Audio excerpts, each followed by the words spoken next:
thought food is the only thing which you can eat. But today she's going to tell us how you can eat your emotions. Neenu Kelami, eating your emotions. Eating your emotions. Neenu Kelami. Thank you, Varun. From an awesome teamwork of the day and the awesome taste that still lingers on the chocolate I just had. So I'm actually eating some emotions that maybe Sandeep had. Good morning, Toastmaster today. Fellow Toastmasters and all the guests. माँ के हाथ का हलवा. Yummy. Salivating, no?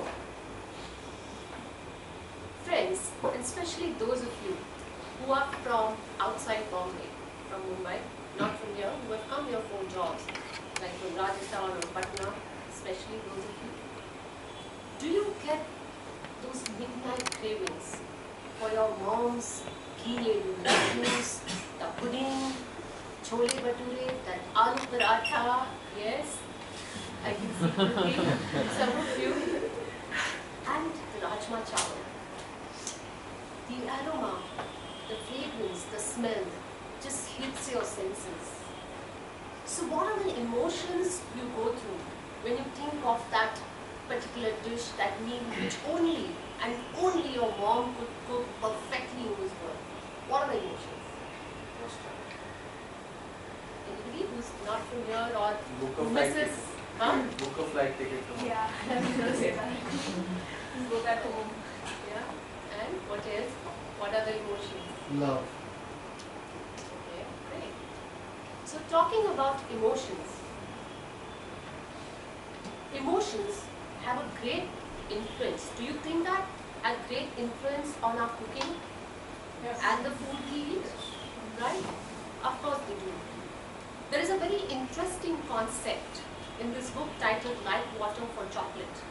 According to the book, when the main character is cooking for her family, her emotions, her energies get fused into the food. Our emotions, feelings, energies, everything gets transformed in the food. This idea, this concept may not be completely true, but it does have some validity to it. Food has a unique ability to connect to multiple senses. Popular writers, cookbook authors, they strongly connect food with memory and nostalgia. Like we humans, we associate, that is the power of association. We associate certain foods, certain meals, dishes with our, memories, the special events back in our life or during the childhood. The aroma of the simmering, delectable and the appetizing curries and puddings and soups, bring to our mind, take us back to our mom's house, to our kitchens. The traditional, the feast, the pista badam laden kheer, the soft and fluffy cakes, and the yummy halwas and mithais, which we devoured during Christmas, Diwali or Eid. It brings back the excitement and the warmth which we felt and experienced during our childhood, because these festivals and foods are all connected and it is a nostalgia. So you see, there goes the power of association. The act of cooking, sincere cooking with the heart, it pours all our love and thus express. Talking about expression, I'm sure a lot of you here have planned to whip up that soft, sensual, hot, melting chocolate for your Valentine. I'm sure you have, right? So this is the way that how you can express your, your love through the food. The famous adage goes, "A way to a man's heart is through his stomach." Right?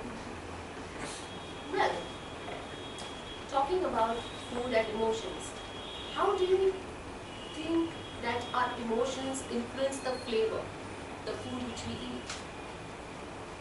Do you mean that our food tastes different when we are happy, sad, funny, angry? Do you think that? Yes. Yes. And let me illustrate that or explain. A friend of mine was having a bad week.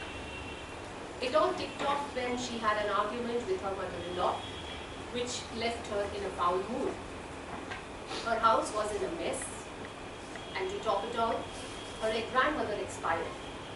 She was looking forward for a peaceful weekend, but to make the matters worse, her husband had to work on a Saturday, which left her with two noisy, naughty sons on a rainy day with a bad migraine. Her cooking went for a complete toss. She either was burning or undercooking the most mastered recipes of hers. That night, she vented out her frustration on the Facebook. A good friend of hers who was reading the post, who had done baking and anthropology with her, she pointed out, or rather commented, that good cooks, happy cooks make good food. Suddenly, it hit her. It all made sense to her. She realized that she has been in a foul mood throughout the week, and it all has been, influencing her, or rather showing in her work or her act of writing, everything and so on. So why would it show in the cooking? In many cultures, there is an emphasis on the intention and emotion of cooking. The famous phrase, chicken soup for the soul, proves that when a soup or a porridge or a khichdi is made by a mother or a grandmother when we are ill, how it strengthens us and also heals us more than any medicine would do. Right? A celebrity chef, Sanjeev Kapoor, says, or rather he shares, that years ago when he went to Golden Temple, he tasted the Kana Prasad. It was like kind of a divine intervention for him. The taste of the Kana Prasad, the taste was in fact nothing but just because of the purity and love, the way it was prepared and offered. Preparing food for the bhog, that is the food meant to appease God, is actually considered an honor and undertaken with loving tenderness.